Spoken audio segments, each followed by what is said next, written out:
ऐलान किया गया। हेमंत सोरेन बरहेट और कल्पना सोरेन गांडे से चुनावी मैदान में उतरेंगी। आपको बता दें कि बसंत सोरेन फिर से दुमका से चुनावी मैदान में होंगे। अधिकांश विधायकों को फिर से टिकट दिया गया है। बीजेपी से आए नेताओं को भी टिकट मिला है। अमित महंती और एमटी राजा, उदय शंकर सिंह, केदार हाजरा को टिकट मिला है। तो इस वक्त की आपको सबसे बड़ी खबर बता रहे हैं। विधानसभा चुनाव से पहले अब हर सीट पर उम्मीदवारों की घोषणा हो रही है और अनंत प्रताप देव और जानकी यादव दूसरी पार्टियों से आकर के जेएमएम का टिकट पाने में कामयाब रहे। बीजेपी छोड़कर जेएमएम आए कुणाल षडंगी को पहली लिस्ट में जगह नहीं मिली है। एक सिटिंग विधायक का टिकट भी कटा है। दिनेश विलियम मरांडी को इस बार टिकट नहीं दिया गया। साइमन मरांडी के बेटे हैं दिनेश विलियम मरांडी। तो इस वक्त की आपको बड़ी खबर बता रहे हैं और ज्यादा जानकारी के लिए ब्यूरो चीफ दिवाकर तिवारी इस वक्त हमारे साथ जुड़ चुके हैं। दिवाकर जी, 35 उम्मीदवारों की लिस्ट जारी हो गई है, जिसमें जेएमएम से जो पुराने विधायक रह चुके हैं उन्हें उम्मीदवार बनाया गया है और इसके साथ ही बीजेपी से आए जो नए नेता हैं उन्हें भी उम्मीदवार बनाया गया है। किस स्ट्रैटेजी की तहत जेएमएम इस बार उम्मीदवारों को सीट दे रही है? देखिए, जेएमएम के 35 उम्मीदवारों की सूची को देखें तो विधायकों के टिकट नहीं काटे गए हैं। केवल एक विधायक जो साइमन मरांडी के बेटे हैं दिनेश विलियम मरांडी, जो लिट्टीपाड़ा से विधायक रहे हैं, पिछली बार उनको टिकट मिला था तो वो चुनाव जीत कर आए थे और इस बार उनका टिकट कटा है और टिकट दिया गया है अब लिट्टीपाड़ा का। जेएमएम का टिकट वो मिला है हेमलाल मुर्मू को, जो हेमंत सोरेन की जो पिछली सरकार रही उसमें मंत्री रहे। साथ ही जो 2013 की जो सरकार थी उसमें मंत्री रहे, साथ ही वो सांसद भी रहे हैं जेएमएम के। बीच में वो बीजेपी में चले गए थे, फिर बीजेपी से उनकी वापसी हुई तो इस बार जो है विधानसभा चुनाव के मैदान में जेएमएम ने उनको उतारा है।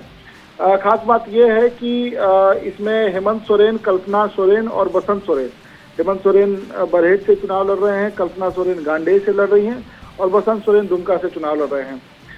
उसी के साथ जो है जो बीजेपी छोड़कर कुछ नेता आए थे तो कुछ तो टिकट पाने में कामयाब हो गए।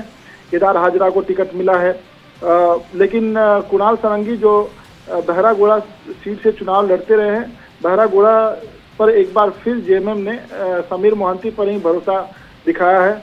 उसी के साथ जो है एमटी राजा जो जेएमएम में ही थे, आजसू में चले गए थे, वो कुछ महीनों पहले उन्होंने जेएमएम का दामन थामा तो एमटी राजा को मिल गया है टिकट। उदय शंकर सिंह जो पूर्व विधायक हैं, कभी आरजेडी में भी हुआ करते थे, कई पार्टियां उन्होंने बदली और फिर अब जेएमएम में वापस लौटे हैं, तो उनको भी उम्मीदवार बनाया गया है। केदार हाजरा बीजेपी से आए थे बागी तेवर अख्तियार करके, तो उनको मिला है टिकट। अनंत प्रताप देव जो कांग्रेस में थे बीजेपी में गए और फिर अब जेएमएम में आए हैं, उनको टिकट मिला है। जानकी यादव जो कभी जो है बीजेपी में भी थे, वो जेवीएम से भी लड़े थे, अब जो है जेएमएम के टिकट पर चुनाव लड़ेंगे।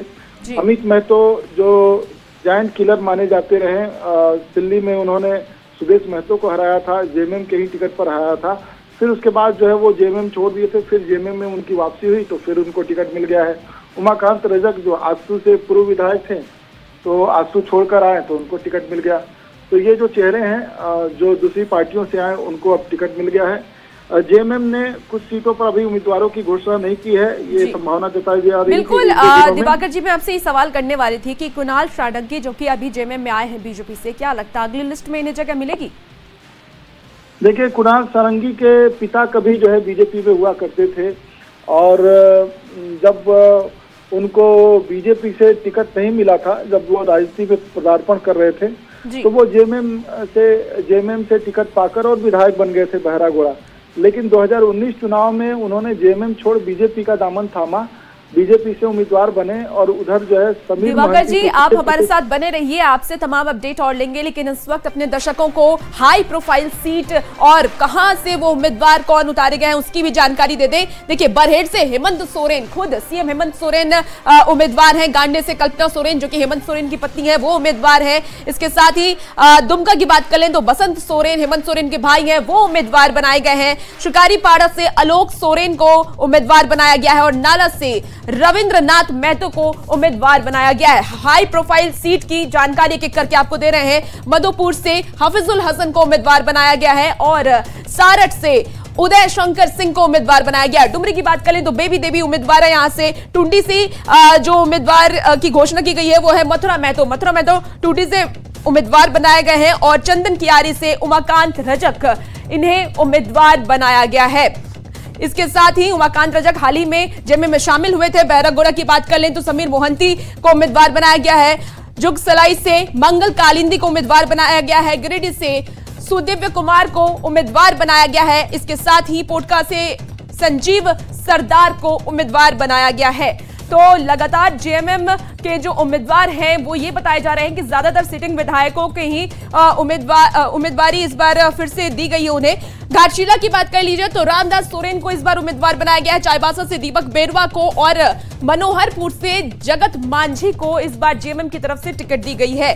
इसके साथ ही खरसावा से दशरथ गगराई को और तोरपा से सुदीप गुड़िया को इस बार जेएमएम ने अपनी तरफ से टिकट दी है, प्रत्याशी बनाया है।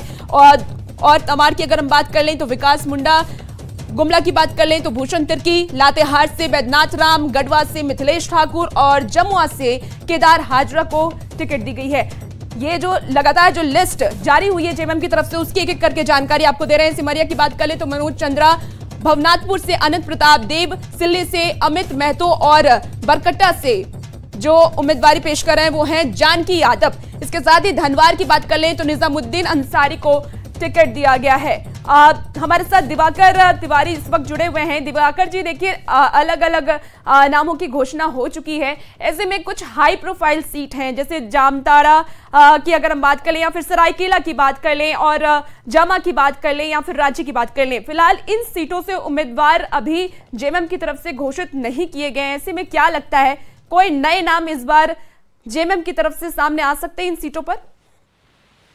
देखिए, अभी तक जो है 35 उम्मीदवारों की पहली सूची जेएमएम ने जारी की है और ये माना जा रहा है कि 4 सीटों पर और जो है जेएमएम अपने उम्मीदवार उतार सकती है। 7 सीटों पर और जेएमएम अपने उम्मीदवार उतार सकती है। तो ये पूरा जो है पहुंचता है 42 सीटों का। हालांकि अब सीपीआई माले बाहर चली गई है तो सीपीआई माले ने 3 सीटों पर जो उम्मीदवार घोषित किए हैं उसमें से एक सीट जो सिंदरी की सीट है जहां फूलचंद मंडल जो है पूर्व विधायक हैं, उनके बेटे को जेएमएम ने बुलाया था और ये चर्चा है कि शायद उनको उम्मीदवार बनाया जा सकता है। तो ये गठबंधन जब टूट गया है तो देखने वाली बात होगी कि क्या सीपीआई माले की 3 सीटों पर जेएमएम अपने उम्मीदवार उतारती है और जेएमएम की जो दूसरी सूची आनी है उसमें सरायकेला पर उम्मीदवार उतारेगी। चंपई सोरेन के खिलाफ जो है सोच समझकर कौन सा मजबूत उम्मीदवार हो उसको जेएमएम जो है मंथन कर रही है और उम्मीदवार उतारेगी। रांची पर भी जो है ये महुआ मांझी की चर्चा है कि उनको उम्मीदवार बनाया जा सकता है।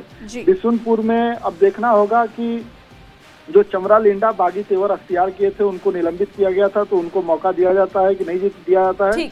जामा सीट जहां से सीता सोरेन। ठीक है दिवाकर जी, आप नजर बनाए रखिए, तमाम अपडेट आपसे लेंगे और देखना होगा कि बची हुई जो सीट है उस पर जेएमएम की तरफ से कौन से चेहरे अब सामने आते हैं। खबरों में आगे बढ़ेंगे और आपको बता दें कि जेएमएम की जामा सीट पर अब भी सस्पेंस बरकरार है। होल्ड पर रखा गया है जामा सीट। लुइस मरांडी को जामा सीट से बनाया जा सकता है उम्मीदवार। इस वक्त की आपको बड़ी खबर बता रहे हैं, जेएमएम की जामा सीट पर अब भी सस्पेंस बरकरार है। होल्ड पर जामा सीट रखा गया है। जामा सीट सोरेन परिवार का पारंपरिक सीट रहा है। शिबू सोरेन की बात कर लें या फिर दुर्गा सोरेन की या सीता सोरेन की, इन सीट से दावेदारी पेश करते रहे हैं और जीत भी हासिल करते रहे हैं। लेकिन इस बार कौन सा नेता जामा सीट से प्रत्याशी होगा ये देखने वाली बात होगी। लुइस मरांडी को फिलहाल जामा सीट से प्रत्याशी बनाया जा सकता है, उम्मीदवार बनाया जा सकता है, ऐसी जानकारी सामने आ रही है। तो सुबह